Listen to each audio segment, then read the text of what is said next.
ಆತ್ಮೀಯ H16 news ಅರ್ಥಾತ್ ಸಿದ್ದರಾಮಯ್ಯ ಸ್ವಾಗತ. ನಾನು ನಿಮ್ಮವ್ವ MI ಅಥವಾ ಮಲ್ಲಪ್ಪ ಜೋತವರು. ಆತ್ಮೀಯರು, ಇವತ್ತೊಂದು ವಿಶೇಷ ಸಂದರ್ಶನ, ಅದರಲ್ಲೂ ನೇಕಾರರ ಸಂಕಟದ ಬಗ್ಗೆ, ಬದುಕಿನ ಬಗ್ಗೆ, ನೋವಿನ ಬಗ್ಗೆ, ಅವರ ಹೋರಾಟದ ಬಗ್ಗೆ, ಸಾವಿನ ಬಗ್ಗೆ, ಆತ್ಮಹತ್ಯೆಗಳ ಬಗ್ಗೆ.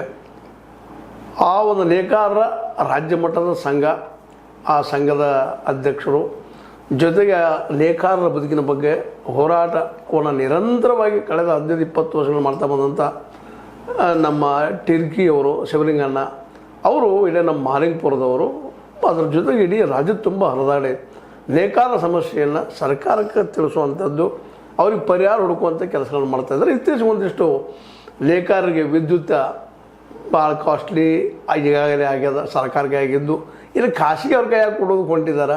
ಅದನ್ನು ವಿರೋಧ ಮಾಡ್ತಾಯಿದ್ದಾರೆ. ಖಾಸಗಿ ಅವ್ರು ಕಟ್ಟರೆ ನಾವು ಯಾರನ್ನು ಕೇಳೋಣ್ರಿ, ಯಾರು ನಮಗೆ ದಿಕ್ಕ ಅನ್ನುವಂಥ ರೀತಿಯಲ್ಲೇ, ಅದೇ ರೀತಿ ಇದು ಆಗಬಾರ್ದು ಖಾಸಗೀಕರಣ ಅನ್ನುವಂಥ ನೆಲೆಗಟ್ಟಿನಲ್ಲೇ ಹೋರಾಟಗಳು ಮಾಡ್ತಾಯಿದ್ದಾರೆ. ಆ ಹೋರಾಟದ ನಡೆದ ಸಂದರ್ಭ ಕೆಲವೊಂದಿಷ್ಟು ಘಟನೆಗಳಾದವು, ಅದು ಹೋರಾಟವೂ ಇನ್ನೂ ತೀವ್ರ ಆಗ್ತಾಯಿದೆ. ಆ ನೆಲೆಯಲ್ಲಿ ಒಂದಿಷ್ಟು ನಮ್ಮ ಶಿವಲಿಂಗಪ್ಪನ ಅವ್ರನ್ನ ಕೆಲವು ಪ್ರಶ್ನೆಗಳು ಕೇಳ್ತಾ ಇದ್ದೀವಿ. ಸರ್, ನಿಮಗೆ ಸ್ವಾಗತ ರೀ. ಹೃದಯಪೂರ್ವಕ ಅಭಿನಂದನೆಗಳು ಸರ್. ಯಾಕಪ್ಪ ಅಂತ ಸ್ವಾಗತ ಯಾಕಪ್ಪ ಅಂತಂದರೆ, ನೀವು ಹೇಳ್ಬೇಕಾಗಿದೆ ನೇಕಾರದ್ದು ಏನು, ಯಾಕೆ ನೀವು ಖಾಸಗೀಕರಣ ಬೇಡ ಅಂತೀರಿ? ಇಡೀ ದೇಶ ಉದ್ಧಾರ ಆಗಿದೆ ಅಂತ ಹೇಳ್ತಾರೆ. ಖಾಸಗೀಕರಣದಿಂದ ನಮ್ಮ ಮೋದಿಯವರು, ನಮ್ಮ DK ಅವರು ಇಂಥವ್ರು ಹೇಳ್ತಾ ಇದ್ದಾರೆ. ದೇಶ ಉದ್ಧಾರ ಆಗಿ ನೀವು ಅಷ್ಟೇ ವಿರೋಧ ಮಾಡ್ತೀರ ಅದನ್ನು, ನೀವು ಮತ್ತು ನಿಮ್ಮ ರೈತರು. ಸ್ವತಂತ್ರವಾದ ಮೀಡಿಯಾಗೆ ಬೇಕಾಗಿರುವುದು ಸ್ವತಂತ್ರ ಧ್ವನಿ. ಆ ಸ್ವತಂತ್ರ ಧ್ವನಿ ಉಳಿಸಲು ನೀವು ಮಾಡಬೇಕಾದದ್ದು ಇಷ್ಟೇ. ಅದೇನಪ್ಪಾ ಅಂತಂತಂದ್ರೆ, ನಿಮ್ಮ ಕೈಲಾದಷ್ಟು ಸಹಾಯ ಈ ಚಾನಲ್ಗೆ ಮಾಡಿ ಹಾಗೂ ನಿಮ್ಮ ಧ್ವನಿಯನ್ನು ಕಾಪಾಡಿಕೊಳ್ಳಿ. ಈಗ ಖಾಸಗೀಕರಣದಿಂದ ಏನು ಸಮಸ್ಯೆ ಆಕಾವ ಅಂತಂದ್ರೆ, ಈಗಾಗಲೇ ಸರ್ಕಾರ ನಮ್ಮ ಸಲುವಾಗಿ ಇರ್ತೈತಿ, ನಾವು ಆಯ್ಕೆ ಮಾಡಿರ್ತೀವಿ. ನಮ್ಮ ನಿಮ್ದು ಸರ್ಕಾರ ಅಲ್ಲ, ನಮ್ದು ಸರ್ಕಾರ, ನಾವು ಆಯ್ಕೆ ಮಾಡಿದಂಥ ಸರ್ಕಾರ ನಮ್ಮ ಸರ್ಕಾರ. ಒಂದು ಈಗ ವಿದ್ಯುತ್ ಕೇಂದ್ರಗಳನ್ನು ಮಾಡೋದಿರ್ಬೋದು, ಏನು ಮೂಲಭೂತ ಸೌಕರ್ಯಗಳನ್ನು ಎಲ್ಲ ಸರ್ಕಾರಗಳು ನಿರ್ಮಾಣ ಮಾಡ್ತಾರೆ. ವಿದ್ಯುತ್ ಕೊಡಾಕಿರ್ಬೋದು, ನೀರು ಕೊಡಾಕಿರ್ಬೋದು, ಅಥವಾ ನಮಗೆ ಬೇರೆ ಬೇರೆ ಸೌಲಭ್ಯಗಳನ್ನು ಕೊಡುವಂತಹ ಮೂಲಭೂತ ಸೌಲಭ್ಯಗಳನ್ನು ನಮ್ಮ ತೆರಿಗೆ ಹಣದೊಳಗೆ ಎಲ್ಲ ಇನ್ಫ್ರಾಸ್ಟ್ರಕ್ಚರ್. ಅವ್ರ ಮನೆ ನೀರು ಕೊಡೋದು.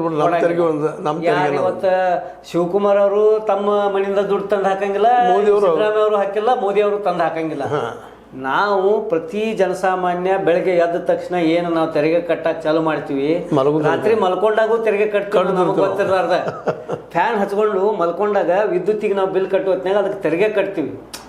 ಇಂಥ ಸಮಯದೊಳಗೆ ಈ ಎಲ್ಲವನ್ನೂ ಆಸ್ತಿಗಳನ್ನು ಪ್ರೈವೇಟ್ನವ್ರಿಗೆ ಕೊಡೋದ್ರಿಂದ ಅವ್ರು ಬೆಂಡಿ ಮೇಲೆ ಕೂತ್ಕೊಂಡಿರ್ತಾರೆ. ನಾಳೆ ಉದ್ಯಮ ಮಾಡ್ಕೋತಾರೆ ಅವರು.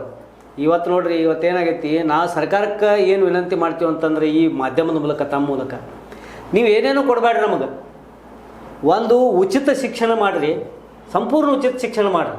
ಹೌದು, ಏನು ಖಾಸಗಿ ಒಳಗೆ ಕೊಡ್ತೀರಿ ಅದೇ ರೀತಿ ನಮ್ಮ ನೇಕಾರರಿಗೆ, ಕಾರ್ಮಿಕರಿಗೆ ಎಲ್ಲರಿಗೂ ಉಚಿತ ರೈತರಿಗೆ ಶಿಕ್ಷಣ ಮಾಡಿ, ರೈತರಿಗೆ ಬಂತ ಎಲ್ಲರಿಗೂ ಒಂದು ಉಚಿತ ಆರೋಗ್ಯ ಮಾಡಿ. ಈ ಎರಡು ಸೌಲಭ್ಯಗಳನ್ನು ಉಚಿತವಾಗಿ ಕೊಟ್ಟು ನೀವೇನೂ ಕೊಡೋದು ಬೇಡ ನಮಗೆ. ನಾವು ದುಡಿದು ತಿಂದು ನಾವೆಲ್ಲ ಮಾಡ್ತೀವಿ, ಉಪಜೀವನ ಆಗ್ತೀವಿ. ನೀವೇನು ಮಾಡಾಕತ್ತೀರಿ ಅಂದ್ರೆ ನಮ್ಮನ್ನು ಆಸೆ ಖರ್ಚಾಕತ್ತೀರಿ. ಇವತ್ತು ನಾ ಅದನ್ನು ಕೊಡ್ತೀನಿ, ಇದನ್ನು ಕೊಡ್ತೀನಿ ಅಂತ ಹೇಳಿ ನಾವು ಕೇಳಲಾರ್ದ 5 ಸೌಲಭ್ಯಗಳನ್ನು ನೀವು ಮಾಡಿದ್ರಿ. ನಾವೇನು ನಿಮಗೆ ಬಂದು ಕೇಳಿದ್ದಿಲ್ಲ ಇವು 5 ಸೌಲಭ್ಯಗಳನ್ನು ಮಾಡಿರಿ ಅಂತ.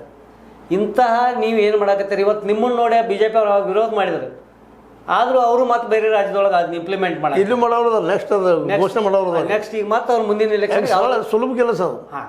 ನಿಮಗೆ ಉದ್ಯೋಗ ಕೊಡೋದು ಕಷ್ಟದ ಕೆಲಸ, ಸುಲಭದ ಕೆಲಸ ನೀವು ಮಾಡಾಕತ್ತೀರಿ. ಮತ್ತೆ ಅಲ್ಲಿ ಪರ್ಸೆಂಟೇಜ್ ಮಹಾಲಿಂಗಪುರಿಂದ ಗೋಕಾಕಕ್ಕೆ ನಾ ಬಸ್ನ್ಯಾಗ ಬರಬೇಕಾದ್ರೆ ಕಂಡಕ್ಟರ್ ಹೆಣ್ಮಕ್ಳಿಗೆ ಸಿಕ್ಕಂಗೆ ಅವ್ರು ಓದಾಡ್ತಾರೋ, ಹೆಣ್ಮಕ್ಳು ಕಂಡಕ್ಟರ್ಗೆ ಸಿಕ್ಕಂಗೆ ಓದಾಡ್ತಾರೆ. ಇದನ್ನ ನಾವು ಕೇಳ್ಕೊತ ಅಡ್ಡಾಡ್ದಾಗೈತಿ. ಅದಕ್ಕೆ ನಾವು ಸರ್ಕಾರಕ್ಕೆ ಈ ಮಾಧ್ಯಮದ ಮೂಲಕ ಒತ್ತಾಯ ಏನು ಮಾಡ್ತೀವಿ ಅಂತಂದ್ರೆ, ಈ ಉಳಿದ ಯಾವ ಸೌಲಭ್ಯಗಳು ಅವಶ್ಯಕತೆ ಇಲ್ಲ. ಒಂದು ದವಾಖಾನಿಗೆ ಹೋಗಿ ಬಿದ್ದೀವಿ ಅಂತ ತಿಳ್ಕೊರಿ, ಸಾಲ ಸೂಲ ಮಾಡಿ ಬಡ್ಡಿ ಹಂಗೆ ರೊಕ್ಕ ತಂದ್ಕಿಸಿಂದ ದವಾಖಾನಿಗೆ ತುಂಬಾಕ್ತೀವಿ. ಮಕ್ಕಳ ಶಿಕ್ಷಣದ ಸಲುವಾಗಿ ಸಾಲ ಸೂಲ ಮಾಡಿಕಿಸಿಂದ ಬಡ್ಡಿ ಹಂಗೆ ರೊಕ್ಕ ತಂದು, ದಿನಗೂಲಿ ಹಂಗೆ ಬಡ್ಡಿ ಹಂಗೆ ರೊಕ್ಕ ತರ್ತೀವಿ, ನಾವು ತಂದು ಕೊಟ್ಟು ಶಿಕ್ಷಣ ಮಾಡಿಸ್ತೀವಿ. ಅಂಥದ್ರೊಳಗೆ 8ನೇತೆಯಿಂದ ನೀಟ್ ಬರಿಬೇಕು ತಮ್ಮ, ನೀ JET ಬರಿಬೇಕು ತಂಗಿನಿ ಅಂತ ಹೇಳಿ ನಾವು ತಯಾರು ಮಾಡ್ಕೊಂಡು ಹೋಗ್ತೀವಿ. ಅಲ್ಲಿ ಪೇಪರ್ ಲೀಕ್ ಮಾಡ್ತೀರಿ. ನಿಮ್ಮ ಮಕ್ಕಳ ಸ್ವಾರ್ಥಕ್ಕಾಗಿ ನೀವು ಉದ್ಯಮ ಮಾಡ್ಕೊಂಡು ಕಿಸಿಂದ ನಮ್ಮಂಥ